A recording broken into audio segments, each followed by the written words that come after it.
Hey, it's Thursday, so here we are with another profile of a chocolate maker. Today we are going to do Fruition. Fruition is an American bean-to-bar maker company. So let's start at the beginning. So Fruition was started in 2011 by Bryan Graham in Shokan, I think that's how you say it, Shokan, upstate New York. But let's rewind a little bit and find out more about Bryan and what got him interested in making bean-to-bar chocolate. So Bryan grew up going to his grandmother's farm in upstate New York in the 80s, and his grandmother would teach him how to choose the best produce to pick on the farm, the best berries, everything. She taught him the way to choose the best ingredients. And in interviews that I heard, he said that from a young age he knew that he always wanted to work with food. So when he got out to high school, there was a community mentoring program, and he joined that program, and he was placed at he calls it the fine dining establishments of Woodstock, New York. At 16, he was working in their kitchens, mostly doing prep work, but also watching, observing, learning how things were done, tasting, just learning everything you do as an apprentice chef. So one day he came in, and they didn't have much work for him in the kitchen, so they sent him downstairs to the pastry kitchen, and that's where he stayed from that point on. He was there for a few years, and then with little notice the head pastry chef left, and he was the senior person on staff, and so at 18 he became the pastry chef. So that's pretty spectacular. So he was the pastry chef at this cafe in Woodstock, New York. He decided to get a more formalized education in patisserie, and went to the CIA, not that CIA, the Culinary Institute of America, and he started that when he was 23. One of his externships was actually with Jacques Torres, who some people call Mr. Chocolate, although he is a chocolatier, not a chocolate maker. So he manipulates chocolate, but he doesn't make chocolate. But Bryan really thought that his having some professional experience before going to the CIA was very valuable for him. So while he was studying at the Culinary Institute of America, he had one 3-week class on confections and chocolates. And in amongst that 3-week class, one maybe 30-minute class, he said, was on chocolate making. So after this class, he was curious and got together with one of his instructors and decided to try and make their own chocolate. They took a pan coater, which is a machine that, so you know on M&Ms how you have that candy coating around the outside? So a pan coater is a machine that does that candy coating on the outside.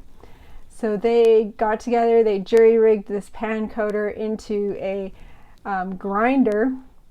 They took what he referred to as cardboard nibs, ground them up, and made the worst chocolate he had ever tasted. But he was so proud because it was chocolate that he made.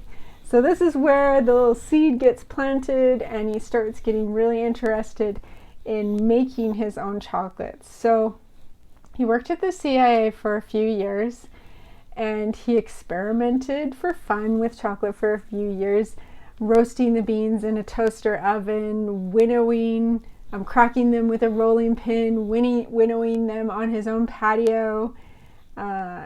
He discovered chocolate alchemy and John Nancy, and learned from his vast knowledge, and his website ordered some machines from him.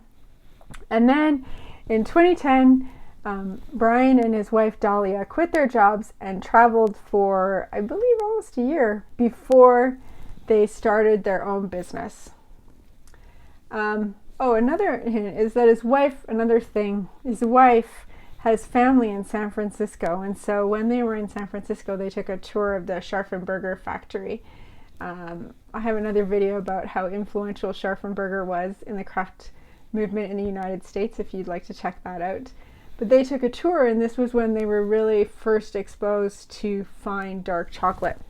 So they come back from traveling, they decide they want to open their own chocolate place, confection place, and they do it by, they buy a place in Woodstock, New York, that is an ice cream and burger place that they used to go to as kids, and they convert it into their store. So they have been going since, I said, 2011. Bryan is married to Dahlia, who they grew up about 20 minutes apart in upstate New York. They have a factory and they have a retail space in Woodstock, New York. They make, so the last stats I saw was in 2017. They make about a ton of chocolate a month. 50% of it is retail, 50% is wholesale. Where does the name Fruition come from? So he said that one day he was just walking around and the name popped into his head. He thought it was a great name, but he didn't really think about it until after he had decided that he wanted to use it as a name, that Fruition meant to bear fruit, so like a cacao bean, cacao fruit, and it also meant to fulfill a dream. So it seemed to him, after he had decided on it, that it was a really appropriate name. Okay, so I actually have, strangely enough, I have a few bars from Fruition. So they've recently changed their packaging. So I have an old Hispanola dark bar in the old packaging, and I also have one in the new packaging. I think this one might actually be close to expiration. So they've recently changed some of their packaging. I have the Hispanola and I have the Maranon Canyon dark milk. So today I think I'm going to open the dark milk because I'm pretty familiar with this one. This one is really popular. If you ever have a head-to-head chocolate competition, this one's going to come out pretty high in the rankings. Lots of people really like this chocolate. So let's go ahead and open the bar and see what we can taste. All right, here we are, the Maranon Canyon dark milk. I read that he made this dark milk because when he was using these beans for a straight dark chocolate bar, they weren't selling very well. So he reworked them into a milk, and look, he's got awards. So he's won a Good Food Awards and a ICA award for gold for this chocolate. So this is a dark milk. Funny thing, dark milks can actually have less sugar sometimes than dark chocolate, because when you think in percentages, if you have a dark chocolate that is 70% cacao and 30% sugar, that gives you the 100%. But if you have, for example, a 68% and then 20% milk, then you only have less for sugar left over. So sometimes they can have a little bit less sugar than the dark chocolate itself. So this is 68%. You have their stylized cacao beans on the front. Small batch, handcrafted chocolate. Bryan Graham says that when he thinks of craft chocolate, he thinks it means there's a real person involved in every step of the chocolate process. So on the back here we have the Maranon Canyon beans in northern Peru. Let's see, what else they say? Made in upstate New York in the Catskill Mountains. What else? So the difference between a chocolate maker and a chocolatier. A chocolatier is one who buys chocolate from somewhere else and then makes confections with it. A chocolate maker uses the beans and makes their own chocolate. So we have the ingredients. We have cacao beans, cane sugar, whole milk powder, and cocoa butter. So 4-ingredient bar, soy-free, there's no less a thing, gluten-free. Does have dairy though, it's a milk bar, can't get around that one. Storage, that's actually an important thing. So should you store your chocolate in the fridge. Unless you are living in some place that is really hot and humid, the answer is no. Storing your chocolate in the fridge will often throw it out of temper and you will get a bloom on it. All right, I don't see anything else that I want to talk about on here.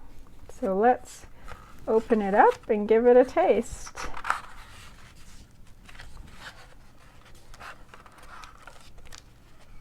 Oh, here we have the definition of fruition: realization of a dream bearing fruit fulfillment. So he actually said that he gets a lot of enjoyment out of being a chocolate maker as well. All right, so let's take a look at the bar. See if I can get this open. There we go. Okay, so it is a milk bar. It's got, the color is a little bit pinky, rosy, not quite as dark as a regular dark bar, because it does have that milk solids in there. They've just got a very fine, delicate pattern mold on this one. Smells nice. Smells a little sweet, a little floral. Right, let's listen to the snap. Oh, that had pretty good snap for a milk bar. Wow, I had to really work to get that sucker to break. So nice, look at the fine grain on that. Looks like it's in temper. Good snap, so good chocolate. All right, let's give it a rub to warm it up and see what we can smell. So when I smell this, I get herbal notes, floral notes, delicate chocolate, a little bit of honey or maltiness. The beans that these are made from are Nacional beans. They are white beans. They're very mild, so they have not a super huge strong chocolate flavor. So I'm not overwhelmed by chocolate when I smell it. Let's give it a taste and see what it tastes like. Hey, I had to have a few pieces just to nail down the flavor. Also because it's good. So this is an interesting bar. So right away I get a malty flavor. I get floral notes. And here's the part that I couldn't quite nail down. I'm getting something almost roasty, but not roasted nuts, but not roasted cocoa either. I can't quite nail it down, but it's a roasty kind of flavor. Floral notes, malted, milk, tiny bit of acid, a really nice long finish to the bar. So really, I've still got the flavor in my mouth after eating it. So it's long finish that's going to stay with you for a while. Okay. I want to tell you a few more things about Bryan's wife, Dahlia. So one of Bryan's most favorite projects, he has said, is that making of the Corazon de Dahlia bar. His wife, Dahlia, when she was 18, it was the first time she went to Peru. She was living and volunteering there. Decided to start a community development center just outside of Cusco in an impoverished area to try and provide social and academic enrichment for the people of that area. So things like homework help after school, counselors, a safe space to be, so that sort of thing. Community, kind of like a community center. So what they did in 2017 is they produced the Corazon de Dahlia bar, and Bryan called it's the kitchen sink of Peruvian flavors. So they made this limited batch bar with the proceeds going to her nonprofit organization called Corazon de Dahlia. it was a 58% milk with quinoa and some other flavors in there, I can't remember now, that were very distinct Peruvian flavors. And there was only like 3,500 bars made, single batch. You could only get them at their retail, but one of Bryan's favorite projects, and obviously supported one of Dahlia's favorite projects. So I love that they were able to work together, bringing both of their interests together for that project. So that is Fruition, a more recent addition to the craft chocolate makers in the US. I would recommend this bar. I would recommend this bar. They have a lot of really good bars. You're not going to go wrong if you buy a Fruition bar. I find that, this is just my opinion, that when pastry chefs or people who have been trained in pastry arts have they're ahead of the curve when it comes to combining flavors, and their palate is already trained when they go into chocolate making, versus some chocolate makers who have to work on training their palate and finding the good flavors when they first get into it. So I often like chocolate makers who have been trained in pastry arts, and this is no exception. So that is Fruition. Next week, I'm not sure what we're going to do. It'll be a surprise to both of us. But if you want to find out, be sure to subscribe and you will get a new chocolate video on Thursday. Thanks.